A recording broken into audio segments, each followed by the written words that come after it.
नमस्कार दोस्तों, मैं हूं दिनेश के वोरा। स्वागत है आपका न्यूज़ टाइम एसएस न्यूज़ के इस अंक में। दोस्तों, दुनिया में इस समय बहुत सारे देशों के अंदर एक ऑटोक्रेसी की लहर चल रही है।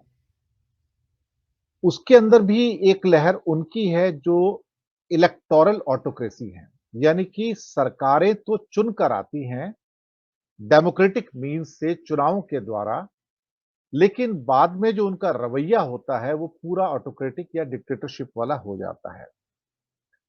इसमें ब्राज़ील के बोल्सोनारो भी थे, अब वो हट के लूला डी सिल्वा आ गए उनकी जगह पे। इज़राइल में नेतन्याहू भी चुनकर आए थे, लेकिन वो भी डिक्टेटर के तौर पर काम कर रहे हैं। टर्की में एर्डोगान हैं, जो इलेक्टोरली चुनकर आए और उन्होंने इस बार जिसको हराया, उसे एक्चुअली वहाँ का गांधी कहा जाता है। लेकिन वो चुन के आए और फिर उनकी जो डिक्टेटोरियल सारी चीज़ें थी, वो लोगों को पसंद आई, उनको फिर वोट दिए। भारत के अंदर भी जो इलेक्टोरल ऑटोक्रेसी है, फ्लोरिश हो रही है। और वीडम की रिपोर्ट भारत को इलेक्टोरल ऑटोक्रेसी कहती है और अमेरिका के फ्रीडम हाउस की रिपोर्ट हमें फ्लॉड डेमोक्रेसी कहती है, यानी कि एक तरह से डिक्टेटरशिप ही कहती है। ये चलन हमने बढ़ते हुए देखा। इस चलन को हमने इटली के अंदर भी देखा, मेलोनी की सरकार के अंदर। इस चलन को हमने नेदरलैंड की सरकार में आते हुए देखा, जहां क्या कहते हैं, कट्टर दक्षिणपंथी सरकारें यूरोप के अंदर भी एक एक करके उनके देशों में प्रवेश कर रही हैं। तो ये सिर्फ एक भारत से संबंधित कहा जाए तो कोई हादसा नहीं है, ये एक फिनोमिना नहीं है, पूरी दुनिया में है। सरकारें या निज़ाम जो हैं, दिन प्रतिदिन ब्रूटल होते जा रहे हैं। जहां अमेरिका एक तरफ कहता है कि मैं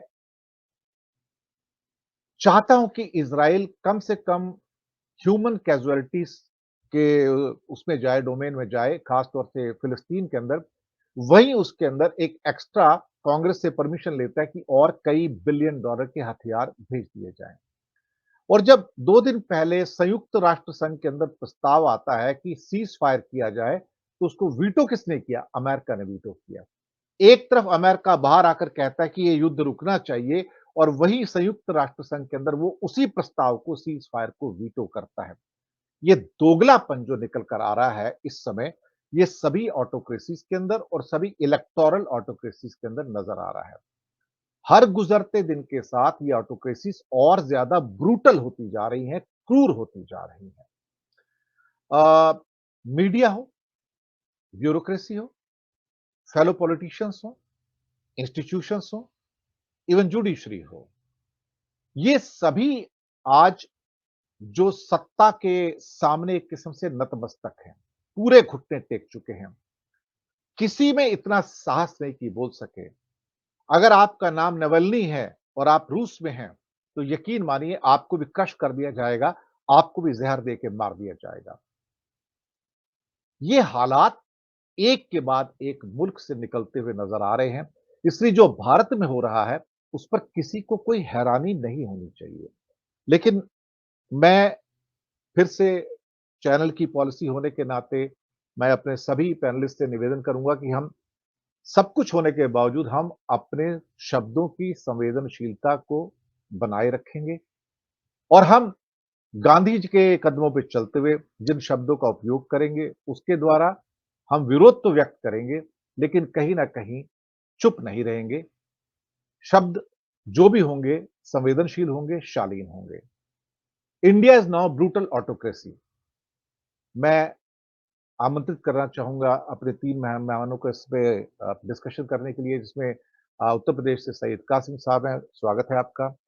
पटना से हेमंत कुमार जी, सर आपका भी स्वागत है और दिल्ली से अरुण कुमार शर्मा जी, आपका भी स्वागत है। कासिम साहब, पहले आपके पास ही आता हूँ। ब्रूटल ऑटोक्रेसी के अंदर ना केवल अब माइनॉरिटीज़ का दमन लिखा हुआ है, मेजॉरिटी का दमन भी लिखा हुआ है, क्योंकि मेजॉरिटी के अंदर भी एक सेगमेंट ऐसा बन गया है जो ब्रूटल है, एक्स्ट्रा ब्रूटल है, क्रूअल है और शायद मुझे लगता है कि इंसान रहने के लायक नहीं है। तो एक बहुत बड़ी मेजॉरिटी, करीब 70% 75% की जो जनता है, जो मेजॉरिटी के धर्म से आती है, वो भी त्रस्त है। तो वो उनकी हालत भी अल्पसंख्यकों से बेहतर नहीं है। ये जो ब्रूटल ब्रूटल डोमेन है, ये हमें कहाँ लेकर जाएगा मुझे नहीं मालूम। लेकिन आने वाले दिनों में पूरी दुनिया के अंदर जो बिगड़ते हुए हालात हैं, मन में चिंता होना स्वाभाविक है। सैयद कासिम साहब। दिनेश जी, सबसे पहले आपको बधाई कि आपका जो टॉपिक और सब्जेक्ट होता है वो आज के मीडिया में जो चल रहा है उससे बिल्कुल अलग होता है। उसके लिए बधाई दें। मैं चूंकि इंटरनेशनल और क्या कहते हैं जियो पॉलिटिक्स और यूएस और यूके और कनाडा और अमेरिका और यूरोप, इसमें मेरा कोई बहुत ज्यादा मेरी स्टडी नहीं है, लेकिन जो आपने रेस किए हैं, क्या कहते हैं इश्यूज रेस किए हैं, और उसमें आपने ब्रूटल जो लफ्ज इस्तेमाल किए, देखिए ऐसा है कि कहा जाएगा इसको देखने के लिए बहुत ज्यादा किसी रॉकेट साइंस की जरूरत नहीं है, किसी बहुत आतिशी शीशे की जरूरत नहीं है। जहां हम खड़े हैं उससे आगे जाएगा, यही सोच के रूह कांप जाती है। हम जहाँ खड़े हैं इस वक्त, शर्मा जी और क्या कहते हैं हेमंत कुमार जी हमारे पास बीच में बैठे हुए हैं, इनके बीच में तो यही होता है ना कि सूरज को आईना दिखाने वाली बात है। मैं एक छात्र हूँ जिसे कहते हैं पत्रकारिता का और इसका, लेकिन फिर भी कोशिश करता हूँ कि मतलब अपनी बात करूँ। तो जहां हम खड़े हैं वहां से आगे देखने की जरूरत नहीं, उस जगह को देख के हम अंदाजा लगा सकते हैं कि हम आगे कहाँ जा रहे हैं। अब ये नहीं है कि हमारे आगे खाई है पीछे कुआं है, नहीं, हमारे आगे आग का दरिया है और उसमें जाने के बाद हमारा कुछ नहीं बचना है। लेकिन ये हमें आपको समझ में आ रहा है। आपने जो बात की कि सिर्फ माइनॉरिटी नहीं, जो एक मेजॉरिटी का एक तबका है, ये इस मुल्क की खूबसूरती है। अगर आप देखें तो पिछले जब 14 के बाद से जो हालात देश के पैदा हुए हैं, इस 14 के बाद से इन हालात को उठाने वाला कौन है? या तो ये शर्मा जी हैं, या हेमंत कुमार जी हैं, रवीश कुमार तो हैं वो भूमियार हैं, कोई शर्मा है, दूसरे हेमंत शर्मा है, तो तीसरे, तो मतलब इसको उठाने वाले जो लोग हैं, अजीत अंजू में तो वो भी ब्राह्मण थी। इस तरह की जो इसको रेस कर रहे हैं वो उसी कम्युनिटी से आते हैं जिसका आपने जिक्र किया है कि जो माइनॉरिटी नहीं है, मेजॉरिटी कम्युनिटी में भी जो पढ़े लिखे लोग हैं जो इस देश के बारे में सोचते हैं। मैं मुसलमानों के बारे में बात करूं, मुसलमान अगर इस सरकार की मुखालफत करता है तो ये वजह ये नहीं है कि इस सरकार की पॉलिसीज और इस सरकार की वजह से मुखालफत करता है। मेरा अपना एक, आपको याद होगा, मैंने एक वीडियो मेरा इस पे है, आप ही शायद आप उस डिबेट में थे कि नहीं थे, कि मैंने ये कहा था कि मुसलमान बहुत मजे में है मोदी के बाद से, लेकिन मुसलमान की बेचैनी ये है कि मुल्क मजे में नहीं। जिस मुल्क की आजादी में मुसलमानों ने अपने खून और पसीने की वो लगाई हो, खेती की सींची हो, तो उस मुल्क को बर्बाद होते हुए जब देखता है तो वो बेचैन हो जाता है। वरना मुल्क जब टूटेगा, मुल्क का नुकसान होगा। आज हम उसी दहाने पकड़े जहां से मुल्क टूट रहा है। आपने अभी जिक्र किया अमेरिका का, आपने जिक्र किया वीटो का, आपने जिक्र किया इसराइल का। देखिए, ये लोग जो है ना, जो मीडिया के जरिए अपनी एक साफ सभी छवि और मेकअप जो चेहरा जो पेश कर रहे हैं, उसमें ये भूल जाते हैं कि वर्ल्ड ऑर्डर चेंज हो रहा है। शायद आप ही के शो में मैंने कहा था, क्या कहते हैं दिनेश जी के, वर्ल्ड ऑर्डर, बदलते हुए वर्ल्ड ऑर्डर में हम कहाँ खड़े हो। बदलते हुए वर्ल्ड ऑर्डर में आपके साथ जो मुल्क हैं वो खुद इस वक्त, आप अमेरिका के इशारे पे कुछ भी कर लीजिए। अमेरिका कितना परेशान है, यूक्रेन की मदद नहीं कर पाया, एक जमाने में पाकिस्तान की मदद नहीं कर पाया, बांग्लादेश बन गया। तो वो सिर्फ इस तरह से लोग हैं जो आपको एक टुकड़ा डालते हैं और आपको देते कुछ नहीं। बदले हुए वर्ल्ड ऑर्डर में जो सुपर पावर को टकराने वाली ताकतें तैयार हो रही हैं, वो ताकतें आपसे बहुत दूर हैं।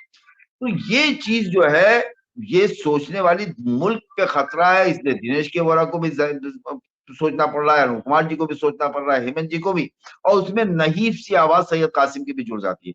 मुझे लगता है कि ये जो आने वाला कल है, इसमें जो एक परेशानी, मुसीबत, ये आज की ये जो हुकूमत है जो उस पैटर्न पे जाना चाहती है, जो क्या कहते हैं इसराइली दिमाग है या इसराइली तरीका है, तो वो बहुत दिन तक नहीं चल पाएगा। और इन सब चीजों से अगर आप सोचिए कि हम अपने उस टैली को मेंटेन रख पाएंगे, जो टैली हमारी पूरी थी, और आगे नारा देना बहुत आसान है 400 पार का, लेकिन जो हालत है उसमें वो होता हुआ नजर नहीं आ रहा है। इसीलिए राम मंदिर छोड़ के कभी नीतीश कुमार, कभी जयंत चौधरी, कभी क्या कहते हैं पल्लवी पटेल, कभी स्वामी प्रसाद मौर्य, ये मैनेज करने की कोशिश की जाती है। क्योंकि हुकूमत भी डरी हुई है कि अगर हम अब नहीं आए, अगली बार हमारी नहीं हुई, तो हमने जो खेती बोई है, जो फसल बोई है, जो तैयार की है, वो नफरत की फसल जो है वो मुरझा जाएगी, उसमें पानी नहीं पड़ेगा, उसमें खाद नहीं पड़ेगी। तो उसको एक बार और खाद पानी देने के लिए वो तैयार है। दूसरी तरफ दिनेश के वोरा जी और अरुण कुमार शर्मा जी और ये तमाम लोग लगे हैं, नहीं, हमें इस मुल्क को बचाना है। मुझे लगता है कि हमको मायूस नहीं होना चाहिए, क्योंकि मायूसी कुफ्र है, लेकिन हालात कल के हमें देखने ही नहीं है, आने वाला कल कैसा हो, जहां हम खड़े हैं वो ये बताने के लिए काफी है कि कल कैसा होने वाला है। दिनेश जी। काफी महत्वपूर्ण बिंदु उठाए आपने।